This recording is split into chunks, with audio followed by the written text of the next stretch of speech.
اعوذ باللہ من الشیطان الرجیم پناہ مانگتا ہوں میں اللہ کی شیطان مردود سے۔ بسم اللہ الرحمن الرحیم شروع اللہ کا نام لے کر جو بڑا مہربان نہایت رحم والا ہے۔ واعبدوا الله ولا تشركوا به شيئا وبالوالدين إحسانا وبذي القربى واليتامى والمساكين والجار ذي القربى والجار الجنب والصاحب بالجنب وابن السبيل وما ملكت أيمانكم إن الله لا يحب من كان مختالا فخورا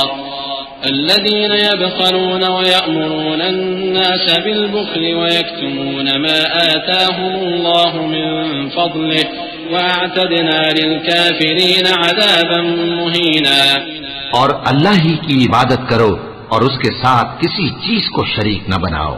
اور ماں باپ اور قرابت والوں اور یتیموں اور ناداروں اور رشتہ دار ہمسایوں اور اجنبی ہمسایوں اور پاس بیٹھنے والوں اور مسافروں اور جو لوگ تمہارے قبضے میں ہوں سب کے ساتھ حسن سلوک کرو۔ بے شک اللہ تکبر کرنے والے بڑائی مارنے والے کو دوست نہیں رکھتا۔ جو خود بھی بخل کریں اور لوگوں کو بھی بخل سکھائیں، اور جو مال اللہ نے ان کو اپنے فضل سے عطا فرمایا ہے اسے چھپا چھپا کے رکھیں، اور ہم نے کافروں کے لیے ذلت کا عذاب تیار کر رکھا ہے۔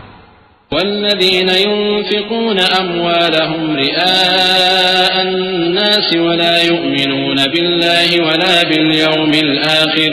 ومن يكن الشيطان له قرينا فساء قرينا وماذا عليهم لو آمنوا بالله واليوم الآخر وأنفقوا مما رزقهم الله وكان الله بهم عليما إن الله لا يظلم مثقال ذرة وإن تك حسنة يضاعفها ويؤت من لدنه أجرا عظيما۔ اور جو خرچ بھی کریں تو اللہ کے لیے نہیں بلکہ لوگوں کے دکھانے کو، اور ایمان نہ اللہ پر لائیں نہ روز آخر پر،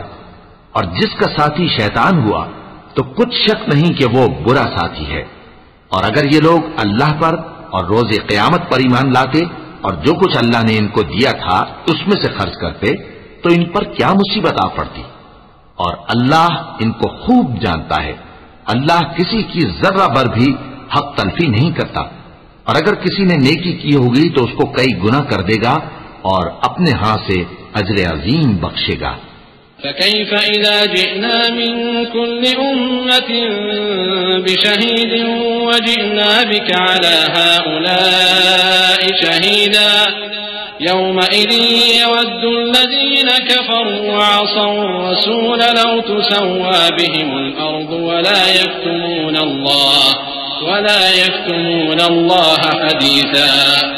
يا أيها الذين آمنوا لا تقربوا الصلاة وأنتم سكارى حتى تعلموا ما تقولون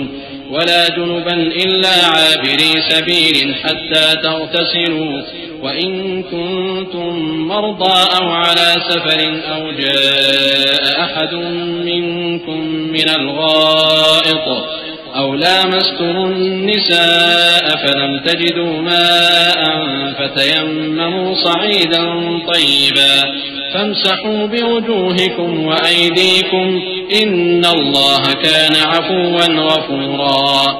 بھلا اس دن کیا حال ہوگا جب ہم ہر امت میں سے احوال بتانے والے کو بلائیں گے اور تم کو اے نبی صلی اللہ علیہ وآلہ وسلم ان لوگوں کا حال بتانے کو بطور گواہ طلب کریں گے۔ اس روز کافر اور پیغمبر کے نافرمان آرزو کریں گے کہ کاش ان کو دھسا کر زمین برابر کر دی جاتی، اور وہ اللہ سے کوئی بات چھپا نہیں سکیں گے۔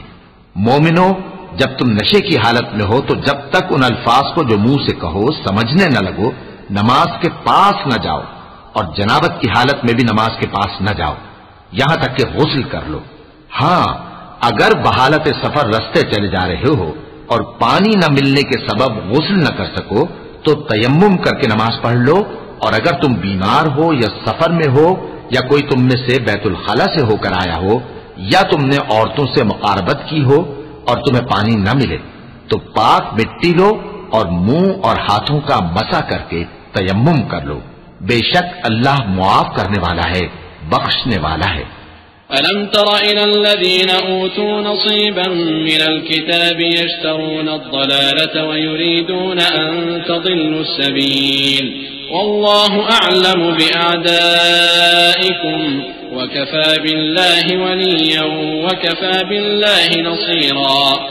من الذين هادوا يحرفون الكلم عن مواضعه ويقولون سمعنا وعصينا واسمع غير مسمع وراعنا ليا بألسنتهم وطعنا في الدين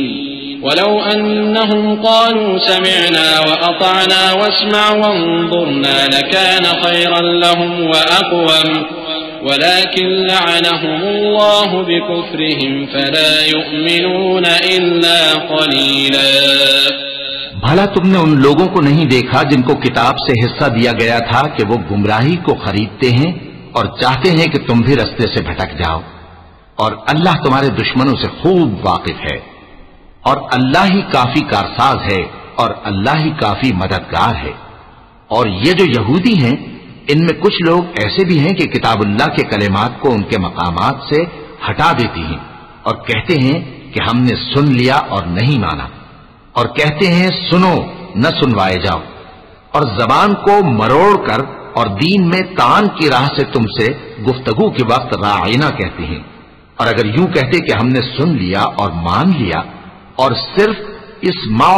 اور راعینا کی جگہ انظر نہ کہتے تو ان کے حق میں بہتر ہوتا اور بات بھی بہت درست ہوتی،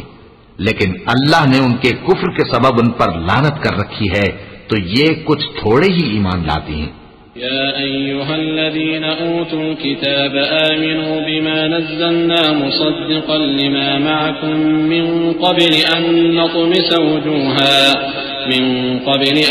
نطمس وجوها فنردها على أدبارها أو نلعنهم كما لعنا أصحاب السبت وكان أمر الله مفعولا إن الله لا يغفر أن يشرك به ويغفر ما دون ذلك لمن يشاء ومن يشرك بالله فقد افترى إثما عظيما۔ اے کتاب والو، قبل اس کے کہ ہم کچھ چہروں کو مٹا دیں اور پھر ان کی پیٹھ کی طرف پھیر دیں یا ان پر اس طرح لعنت کریں جس طرح ہفتے والوں پر لعنت کی تھی، ہماری نازل فرمائی ہوئی کتاب پر جو تمہاری کتاب کی بھی تصدیق کرتی ہے ایمان لے آؤ،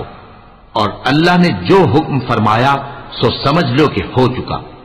اللہ اس گناہ کو نہیں بخشے گا کہ کسی کو اس کا شریک بنایا جائے، اور اس کے سوا اور گناہ جس کو چاہے معاف کر دے، اور جس نے اللہ کا شریک مقرر کیا اس نے بڑا بہتان باندھا۔